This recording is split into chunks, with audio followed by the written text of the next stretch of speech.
This is a great pleasure to be here talking to those who believe in visually impaired people being capable to train their own guide dogs. Let me introduce myself. My name is Luis Alberto Melcher de Carvalho e Silva. I'm economist, and I've been working as economics professor for more than 20 years. Today, after retiring as professor, I'm acting as economics researcher at a Workers' Party foundation. Besides dogs, I've been dedicating my spare time and most of my money with horses, which are wonderful guides as well. I might say that I have covered more than twice the Ecuador land on a horseback. I lost my sight at age of 14. Couple of years later, I spent my summer vacation in a small farm close to Rio. There, I came across my younger brother, who was also blind, hoking the necklace of Diana, a female German shepherd, who was guiding him safely all around without any formal training. I found this so amazing that I decided to try. I held the necklace of Menga, Diana's daughter, and started walking around. This didn't work at all. I bumped my head against the first column we passed by. It was a painful way to learn that Diana was an exception. Most of dogs should be trained to be able to guide someone. A couple of months later, I took a German shepherd puppy, also descendant from Diana, as a gift to eventually be trained to be my own guide. I named him as Führer, which means leader in German. By that time, there was no formal guide dog school in Brazil. I wasn't able to get in touch with any guide dog trainer. So, I bought some books in English and Spanish. Then, I imported a harness from Argentina, and finally, I contracted a police trainer called Carlos Brietza, who used to work similarly to a K9 professional in United States. None of us have had any previous experience, though we made every single mistake could be made. This taught us the most precious lesson we could learn in our lives. Dogs guide due to their own ability. Trainers are helpful by not disturbing. Not disturbing, by the way, is the most difficult thing to learn to be a good trainer. Trainers do a great job by showing to the dog that there are visually impaired people and how to help. More than that, they are those who teach impaired people how to be a good user, which means not preventing their dogs from doing their job. Actually, Führer has been guiding me wonderfully until the age of 12. I'm sure he would be able to do much more in case there were free access laws such we've got today. I was too young to fight for guide dog users' rights in a tough manner. I must confess that for many years I hadn't been able to talk about him without getting quite close to tears. Even today, I feel a kind of regret of not being able to give him everything he deserved. 90% of my knowledge about guide dog training are due to the lessons he has given me for his lifetime. The second experience was a yellow female Labrador retriever called Nina. For training her, I invited Sandra Bunganas de Camus, who had never done this kind of job before. This time Nina was the teacher, Sandra was the student, and I took advantage of their job. Nina was the most amusing dog I have ever met. It was impossible to be close to her without laughing. By that time, I was mature enough to impose Nina in many places, since airplanes, cabs, restaurants, and every kind of public transportation. Sure, was on the apex of her productive life when we were able to introduce specific regulation. Honey, granddaughter of Nina, was a black female Labrador retriever who used to think she was a German shepherd. Sure was too serious, too concentrated. She has never been foolish. She was really a special guide dog. I would say that she was like Michael Schumacher, in case if there were a guide dog competition. Honey wasn't an aggressive animal, but she couldn't be considered as gentle.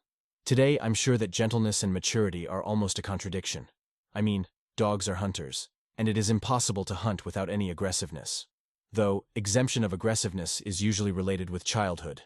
The job as guide dog requires lots of responsibility, which should not be expected in immature animal.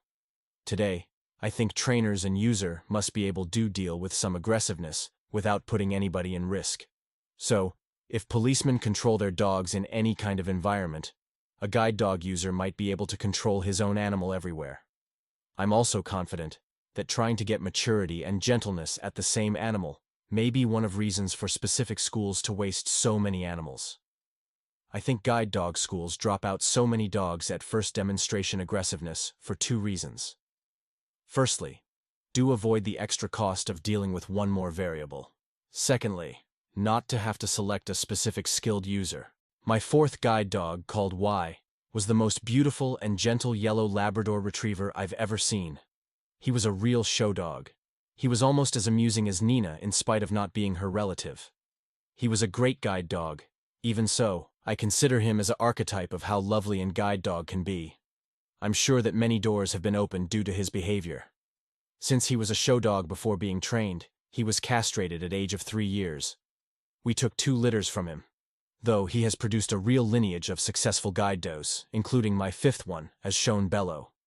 Gulliver, who is still alive, was retired at age of 11. He has been the teacher of Ricardo Pinheiro Machado, who has done the most dangerous tasks, such as crossing streets, getting on and of the subway, and so on. Gulliver is the outcome of outbreeding between Labrador Retriever and Collie. He has been an splendid guide dog, and, as this not to be enough, he's got a wonderful appearance. Although his father to be Merlin, he's black as his mother. Actually, if I were able to start another specialized directed to guide dog kennel, this would be my preferred breeding. Finally, Apollo, my 6th guide dog, is half-blood Rottweiler. He adopted as a street dog. I took him as a thread because down here, there are many people against service dogs, by claiming that this is a kind of slavery. When Apollo arrived, everything would fright him. Noise of the traffic, automobile headlights, carts, everything were scary. It took us, to Regina and me, 9 months to restore Apollo's emotional equilibrium. Apollo has been teacher of Ligia. We didn't have that much difficulty to train him, since Gulliver was still working when Apollo arrived home. This is something which would hardly be observed in regular school, even though I'm pretty sure most of professional have already noticed. Young dogs imitate adult animals as much as they have opportunity. This is the way young wolves are taught in the nature. I've been lucky in this sense, since Apollo imitated Gulliver, who has imitated Y, who has imitated Honey, who has imitated Nina. Besides those 6 animals, whose socialization and learning period I and my wife took part, we can confirm more than 20 other animals we have supervised the whole process. Ava and Meg, Bow German Shepherd. Based upon these 50-year experience, I strongly believe a good amount of visually impaired people are fully capable to train their own animals.